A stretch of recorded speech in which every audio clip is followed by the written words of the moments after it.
So we're now going to build out the Docker image that we have here. So we're going to build this Docker file and then create an image that we can then later on run with Docker to contain a container for it. So let's go to the terminal here, and I'm just going to clear this screen. And now the first thing that I'd like to do is to build out our Docker file. Now to do that, we're simply going to use the Docker CLI. So we mentioned previously the CLI acts as the intermediary layer between your file and handing it over to the Docker server itself. So if I do an ls here, we can see that we've got our Docker file, and we've also got our API files. So we've got a source file, we've got a package.json file, and we've got the package.lock.json. So we've got all of our files here, and we've got our Docker file that we've just put in that we've just obviously added the config for it itself. So if I actually go back here and just make sure that we've saved the file itself and we've saved all the changes that we've made. Now we're going to build it with the Docker CLI. So Docker CLI, we're going to hand over our Docker file, and it's going to then pass that file to the Docker server to create the image for us. So to create that snapshot, so to speak. So we're going to use a Docker binary here. So you should already have Docker installed. So I already have it on my machine. And to make sure that you have Docker installed, if you do docker -- version, it should give you the current version that you have. So at the time of this recording, I have Docker version 20. So we're going to use Docker. So you need to make sure you have Docker in the terminal, and it also needs to be, you need to make sure that it's actually running in the background. So if you try to run Docker and it says there's an error with the daemon, you need to make sure that if you're running on a Mac, for example, you run the Docker application first, and then you should get the Docker sign here. So at this moment in time, I am running Docker, and it's also and it's working just fine as it is. So you need to make sure you're running Docker first. Now to actually build the image, we use Docker to build the image, and then we're going to use the Docker build command. So we're going to simply say Docker build, and then we're going to give it the place to build it from. We're just going to say the dot here. So it's going to build everything inside the Docker file that we specified.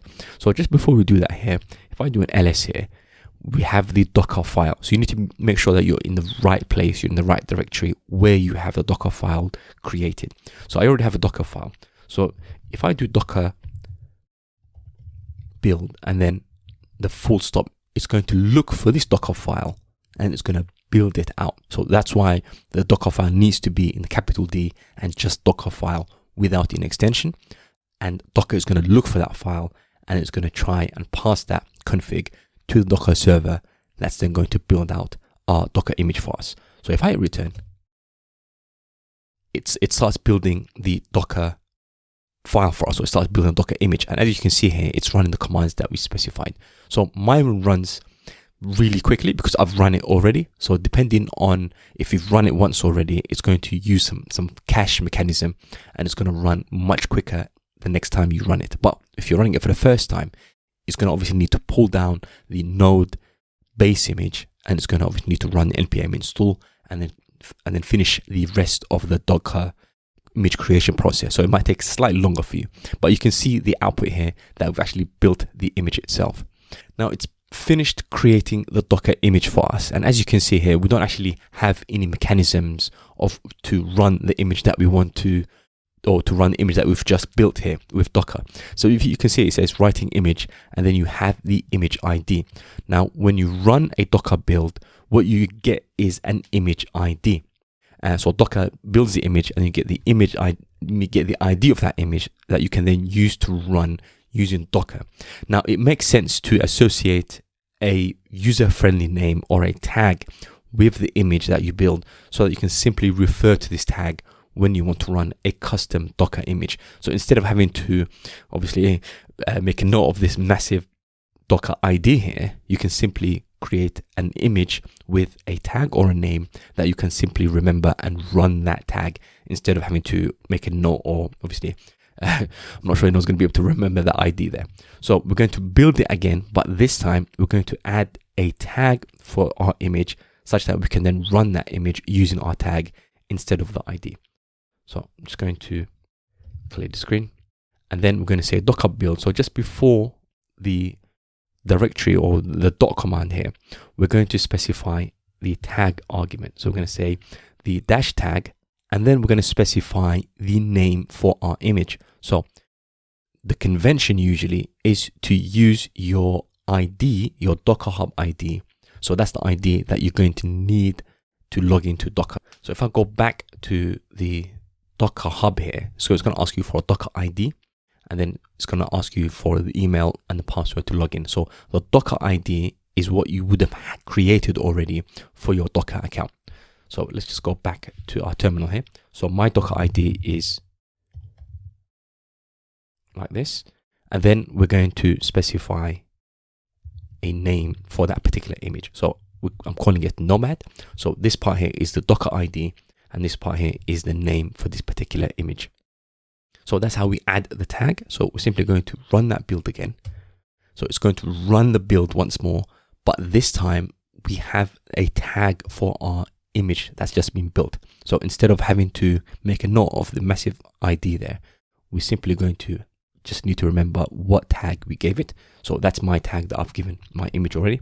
So the next step now is to run that Docker image that we've just built. So that's the whole point of obviously us doing this whole process, is to be able to run a container from the image that we've just created with Docker. So to do that, we're going to again use Docker, and then this time we're going to use the run command. So we're going to say Docker run, and if you go back to our API here, and we go back to the server, we're listening on port 8080.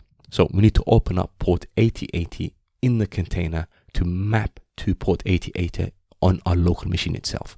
So let's go back here. So that's what we're going to do. So we're going to run Docker, and then we're going to use the p tag, which is going to be for the port, and we're going to say 8080, which is the port that we want to open up locally, and we're going to map to port 8080 inside the container. So it's going to map the local port 8080 to the port inside of the container. So you can imagine, as we said previously, the container is like another subsystem that's running in your machine with isolated disk space, with isolated networking ports and what have you. So we're mapping the port 8080 inside the container to map to port 8080 locally on our machine here, so that we can basically make requests to our API. And then we're going to specify the name or the tag for the image that we just built. So our one, we called it with this. So make sure we spell correctly. And I called it Nomad. So we're going to run this image that we've just built, and we're going to map port 8080 locally to the port 8080 inside the container. And it's going to basically redirect all the requests that we make to port 8080 inside the running container. So if I click on return there, and we get the output from the container. So this is not our local machine that's running. So we actually haven't run any npm install, and we haven't run npm start or anything like that. So this output here is coming from the container that we have running at the moment, that we've created from the image that we've just built with Docker. So this is from the container, not our local computer or not our local directory inside the terminal here. So this is actually coming from the container that we've just created from the image that we built already. So if I go to the browser now and I navigate to localhost 8080, so this hello world is coming from the API that we currently have running in the container. So if we go back here and open the source file and open the index.js file, here we have the hello world. So this is where it's coming from. So this is the root endpoint, and we're basically just returning the hello world. And then we have the rest of the APIs for the e-commerce server API that was created previously. So that's where that's coming from. And now this means that we've successfully built our Docker image with a Docker file. We've passed it to the CLI, and then this Docker server has created the image, and then we've ran the image with Docker, and we've specified a tag for the image previously, and we've mapped the port 8080 locally to the port inside the running container. So that's how the image now is working correctly. So we have built the image, we're able to run it successfully. Now the next part I'd like to do before we finish up is to be able to push this image into the Docker Hub. So I mentioned that Docker Hub, you can actually get images that you can use, as we've done already with the node image, but you can also store your own images. So if you don't have a Docker account, so go ahead, sign up for a Docker account. It's free. And we're going to then log in to Docker via the terminal, and we're going to push up our Docker image that we've just built with the tag, and it's going to be stored in our Docker account in Docker Hub itself. So you can then use that image anywhere else that you please. And that's what we're going to be doing next.